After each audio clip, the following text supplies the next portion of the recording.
Cuma 3 telur hasilnya sebesar ini. Moist, lembut di lidah dan tidak seret di tenggorokan. Daripada beli di luar, mending buat sendiri loh. Cocok untuk suguhan acara formal, hari raya, atau bisa dijadikan cuan juga. Untuk hampers, buatan sendiri lebih puas dong. Oh ya, pemula baking pun pasti bisa buat dengan menonton video aku. Oke deh, disimak ya cara buatnya. Langkah pertama, olesi seluruh permukaan loyang oleh margarin secukupnya. Cukup tipis-tipis saja tapi merata. Jika ada yang terbiasa menggunakan Carlo, silahkan. Untuk bentuk dan jenis loyang bebas, yang penting volumenya sesuai dengan kapasitas adonan. Pada video, aku menggunakan loyang tuban yang diameternya 22 cm dan tingginya 8,5 cm. Kamu juga bisa gunakan yang diameternya 20 cm dan tingginya cukup yang 7 cm. Nah, ini sudah selesai mengolesnya, sudah rata. Kemudian, taburkan secukupnya tepung terigu serbaguna. Lalu, loyangnya dihentak-hentakan seperti ini sambil sedikit-sedikit diputar agar tepung terigu tersebar merata ke seluruh permukaan loyang.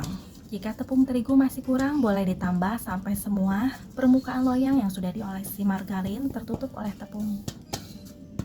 Nah, ini sudah selesai. Tepung terigunya sudah menutupi semua permukaan loyang. Dilanjut dengan 200 gram tape singkong, dilumatkan seperti ini sampai halus dan terlihat seperti ini. Setelah selesai, sisihkan dan diamkan dulu.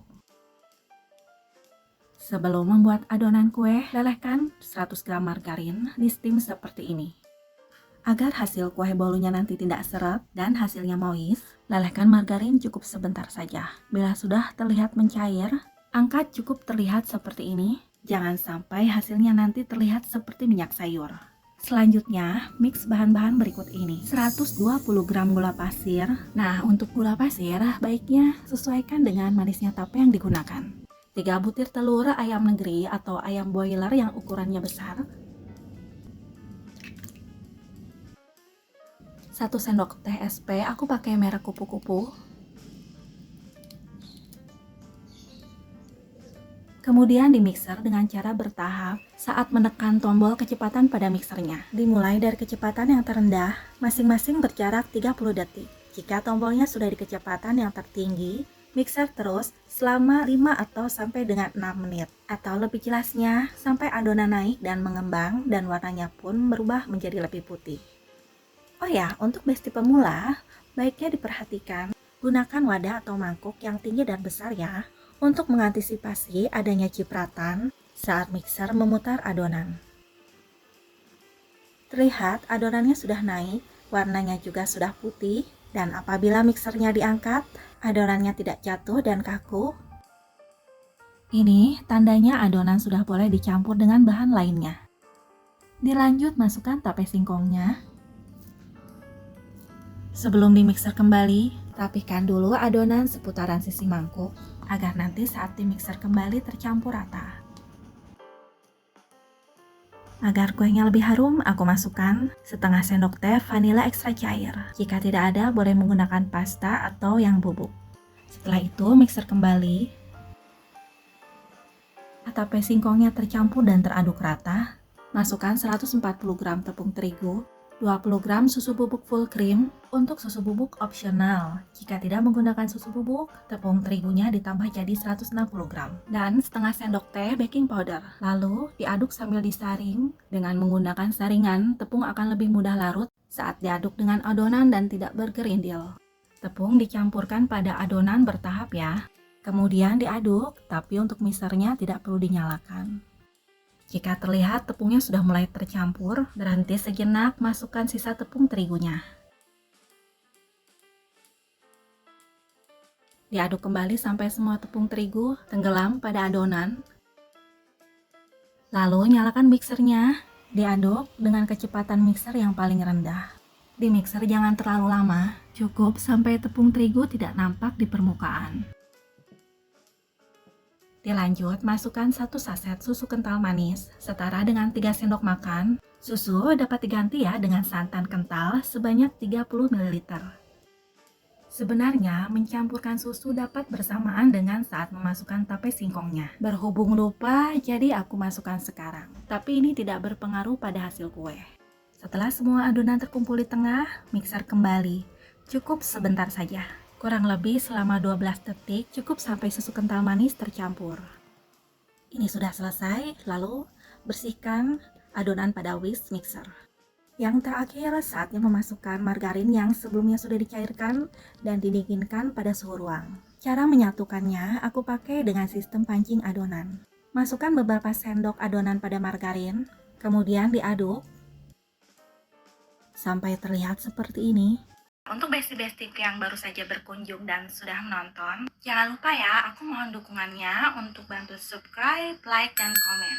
Silahkan di-share juga bila berkenan. Terima kasih. Lalu tuangkan kembali pada adonan. Cara seperti ini bertujuan agar margarin tercampur rata pada adonan, tidak ada margarin yang mengendap di dasar, dan mengantisipasi agar kue tidak bantet atau hasilnya jadi matang sempurna. Kemudian diaduk sampai tercampur rata. Cara mengaduknya silahkan perhatikan.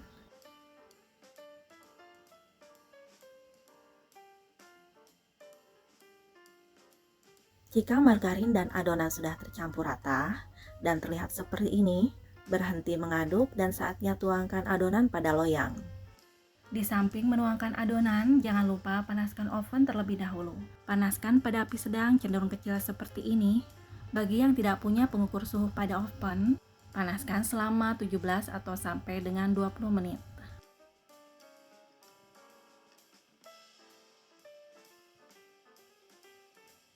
Jika sudah selesai dituangkan semua, rapihkan permukaan atasnya.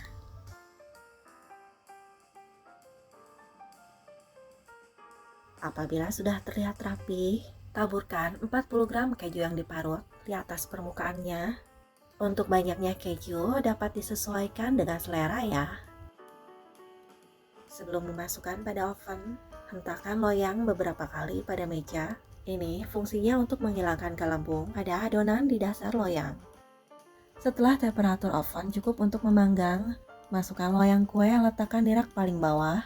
Panggang di suhu 170 atau sampai dengan 175 derajat Celcius selama 35 menit atau sampai dengan matang, sesuaikan dengan karakter oven masing-masing. Di menit ke-30, aku pindahkan loyang kue ke posisi rak paling atas. Ini bertujuan agar posisi kue yang di permukaan serta kejunya sama matang merata. Kemudian panggang selama 5 menit.